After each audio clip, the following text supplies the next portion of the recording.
자, 그럼 저희가 이제 두 번째 주제, 이제 롯데자이언츠의 윌커슨 선수 얘기 한번 해보도록 하겠습니다. 와, 지금 별명이 사직예수구나. 이게 외형이 좀 이제 비슷해서 그렇게 얘기를 하는 것 같은데, 윌커슨 선수 어제 SSG 타선 봉쇄하면서 시즌 5승을 달성할 수 있게 됐습니다. 내년 시즌 이대로라면 재계약 청신 후 당연히 또 켜졌다고 말씀드릴 수 있겠는데요. 어제 경기에서 6이닝 동안 1피 홈런 3피 안타 3진 7개 잡으면서 1실점했습니다. 이래만 선두타자 추인 선수에게 선제 솔로포를 허용을 했습니다만 그 이후로는 무실점으로 마운드 운영 잘 해줬는데요.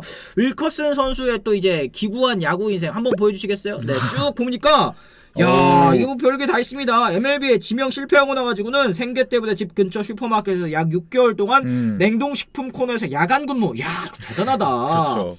이런 선수들 많거든요. 거기다가 뭐 독립리그 투수로 또 활약을 하면서 이 투잡을 뛴 거죠, 사실은. 그러면서도 야구의 꿈을 놓지 않았고 보스턴에 입단했다가 미러키로 트레이드 됐다가 메이저리그 데뷔 첫 선발 했다가 부진했다가 강등 콜업 왔다 갔다 하다가 일본 갔다가 오클랜드로 갔다가 이제 롯데까지. 야, 기구하다 기구해. 진짜. 네.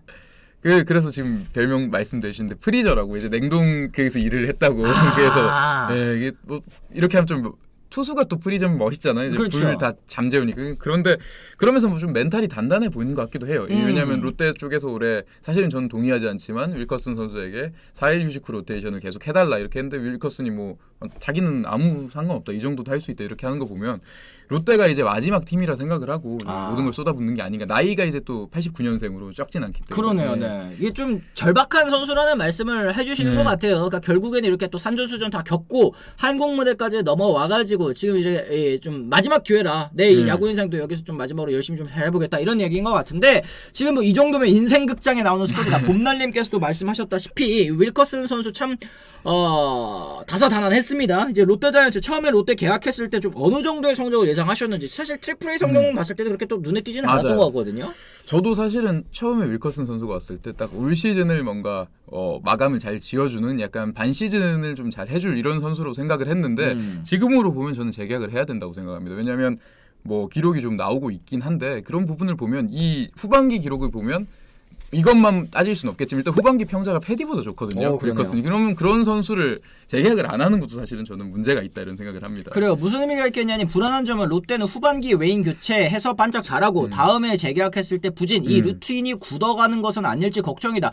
렉스 선수도 사실은 좀 그랬고 그렇죠. 스트레일리 선수 같은 경우도 예전에 잘하다가 좀 이제 재계약 불발된 다음에 다시 대체 외인으로 데려왔을 때 잘하길래 재계약 줬더니 또 부진해.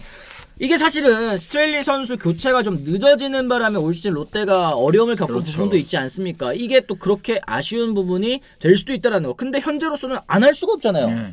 그리고 스트레일리 선수하고 왜냐하면 비슷할 수밖에 없는 게 작년에 스트레일리하고 올해 윌커슨하고 나이가 똑같거든요. 그런 부분도 있고 후반기 잘하는 것도 똑같은데 저는 결정적인 차이점이 있다고 생각해요. 왜냐하면 스트레일리는 지난 시즌에 직구 피안타율이 상당히 높았습니다. 직구 POPS가 높아가지고 이 부분은 어떻게 보면 스트레일리가 또 반년 쉬다가 다시 KBO에 왔기 때문에 뭔가 오픈빨처럼 초반에 잘하다가 좀 가을로 갈수록 안 좋은 모습이 분명히 있었거든요. 네. 그런 생각을 했었는데 윌커슨은 지금 페스트볼에 피안타율이라든지 OPS라든지 이런 부분을 보면 전혀 직구 구위에 문제가 없기 때문에 뭐 윌커슨 선수의 몸 상태 이상이 생긴다든지 아니면 후반기에 남은 경기에 갑자기 부진하다든지 이런 부분이 아니라면 과연 이거를 재계약을 안 했을 때 오히려 그게 더 흑폭풍이 있지 않을까 이런 생각을 합니다. 그러니까 이게 그 스카우트들 입장에서도 부담스러울 수가 있는 게 만약에 이제 윌커슨 선수 재계약 안 하고 데려온 선수가 만에 하나 이제 못했다라고 한다면 팬 여러분들께서 무슨 얘기 하시겠어요? 야 이럴 거면 그냥 잡지 그랬냐 이런 얘기를 하실 게 분명합니다. 이제 입문 이후에 이 KBO 리그에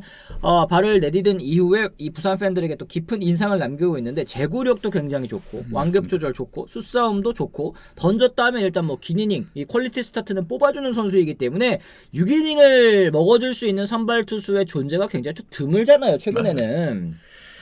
지금으로 따지면 지금 일단 제구력도 그렇고 이 부분 이 선수가 처음에는 그런 부분이 있었거든요. 패턴을 읽히면 좀 많이 맞는다 이런 이야기가 있었는데 왜냐면 일본에서도 그랬기 때문에 일본에서도 한신 타이거즈 때 첫 달에 월간 MVP를 받고 그다음부터 좀 부진했거든요. 근데 보면 어제가 SSG가 제가 봤을 때는 어제 윌커슨 연구를 엄청 많이 하고 나왔어요. 윌커슨의 슬라이더라든지 이런 부분을 잘 컨택하고 뭔가 커트해내고 뭔가 좀 투구수를 늘린다 이런 느낌으로 왔는데 그럼에도 불구하고 어제 경기를 보면 윌커슨은 별 문제 없이 퀄리티 스타트를 했고 승리를 챙겼거든요. 그러면 패턴이 읽혀서 맞는다 이런 부분은 저는 좀 너무 윌커슨한테만 그렇게 보는 게 아닌가. 왜냐면 패턴을 모르는 외국인 투수가 사실은 없잖아요. 뭐 아니, 알칸타라만 그쵸. 하더라도 다 알지. 뭐든지 다 알지. 그렇죠. 결정구 뭔지 다 알죠. 그렇죠. 그러니까 지금 윌커슨 선수가 뭐 던지는 패턴이 너무 익숙하다 이렇게 얘기를 하셔서 저희도 지금 구종별로 구사 비율도 쭉 보고 있는데 페스트볼, 커터, 슬라이더, 커브, 체인지업 이렇게 5가지 구종을 또 던집니다. 근데 또 구사 비율 같은 경우에도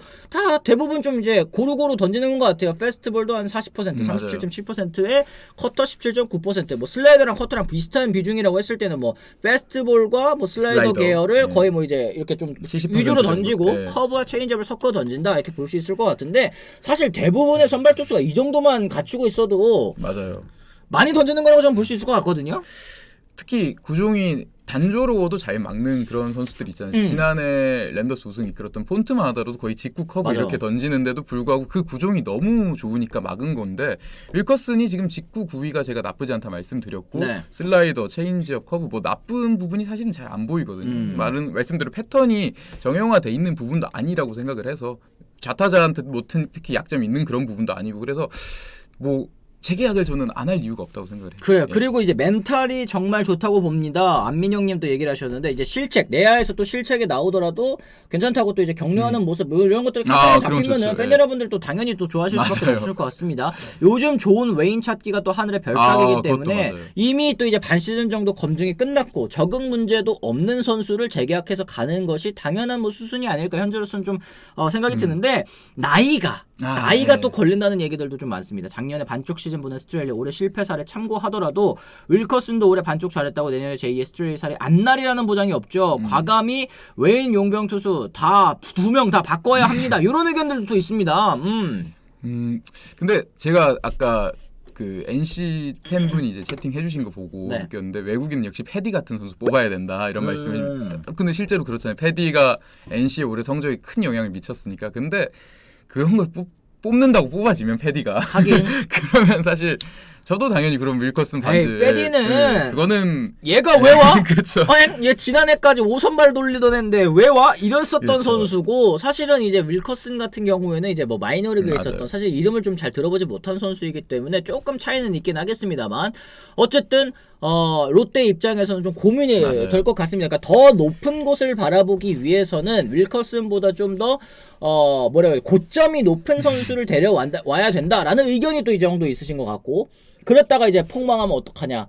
그냥 이제 윌커슨 잘했던 거 한 자리는 이제 가더라도 반지를 교체하는 게 낫다. 반지를 이제 고점 보고 뽑는 게 낫다. 이렇게 얘기하시는 분들도 또 있을 것 같고 여러 가지로 참 어렵습니다. 네. 20년 롯데팬 역사 중에 믿어서 성공한 외인 사례 본 적이 없는 것 같네요. 과감히 교체를 해야지요. 역사에 또 이제 비춰보시는 분들도 계십니다. DUS님. 저런 의견도 있고. 또 굉장히 또 이정민 님도 올해 롯데팬 하셨잖아요. 어떻게 생각하세요? 근데 사실은 바꿔서 잘 된 것도 잘 없어요, 롯데. 그래서 그냥 그런 식으로 따지면 사실 롯데는 계속해서 못하고 있는 팀이기 때문에 그리고 과거를 따지면 안 되죠. 미래를 보고 생각을 하면 지금 당장 윌커슨에 문제가 있고 이런 걸 따져야지. 그런 생각을 해봤습니다. 저는. 그러네요. 지금 유지현 해설위원도 어떤 감독이 오느냐에 따라 윌커슨과 반지의 운명이 갈릴 거라고 하던데 어떻게 보시는지 여쭤보겠습니다. 이게 감독 얘기를 한다는 거는 이제 좀 더 가을 야구 말고 좀 더 높은 곳을 바라보는 감독이라면 이제 둘 다 교체를 하겠지만 윌커슨 저는 그래도 참 저점이 높은 선수라고 일단은 생각이 드는데 그런 걸 생각하셔야 됩니다. 지금은 당연히 새로 바꿨을 때 새 얼굴을 떠올리면 야구 팬들이 다 패디 알칸타라 이렇게 따지는데 스파크맨이 올 수도 있다 생각해 보면 윌커슨이랑 반지가 바꿔야 되는 사람인지는 한번 재고해봐야 된다 생각. 그래 괜히 그 파노니 선수 같은 경우에도 괜히 이제 교체를 했다가 나중에 다시 찾았잖아요. 그렇죠. 네, 그렇게 될 수도 있는 그런 상황이기 때문에. 현재로서 그냥 믿고 가는 게 안전한 선택이 아닌가 싶기는 한데 뭐 여러분들의 또 생각은 또 저희가 당연히 존중을 또 합니다. 댓글을 통해서 또 많이 달아주시면 또 좋을 것 같습니다. 최고의 탈출각은 버치 스미스인데 보여준 게 없으니 언급도 안 된다고. 이거 뭐 개막전에서 잠깐 깔짝 던지다가 이가가지고 야 그렇게 1년 보내면은 참 개꿀일 것 같다는 생각 개인적으로 좀 듭니다. 이게 딱딱 던지고 좀 얼마 받은 거야? 100만 달러면 13억이잖아요. 그죠? 야, 부럽다. 롯데는 린드블럼 계속 데리고 있었으면 좋았을 텐데 뭐 이런 얘기도 하셨는데 롯데와 린드블럼은 또 이제 또 안 좋게 헤어진 그런 케이스이기 때문에 뭐 서로 별로 생각하고 싶지 않은 그런 선수들 같습니다.